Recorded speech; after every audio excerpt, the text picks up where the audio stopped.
ఒకరోజు సాయంత్రం చంటి చెట్టు కింద ఉండగా తెల్ల గడ్డం గల ఒక వృద్ధుడు ప్రత్యక్షమయ్యాడు.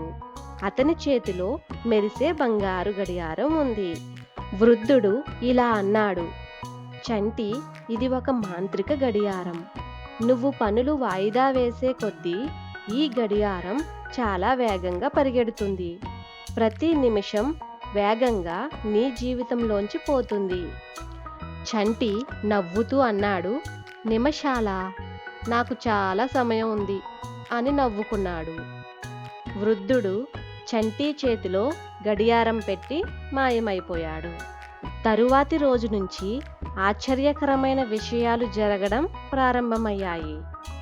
చంటి ఉదయం హోంవర్క్ చేయకుండా ఆడుకుంటుంటే గడియారం టిక్ టాక్ అంటూ మోగింది.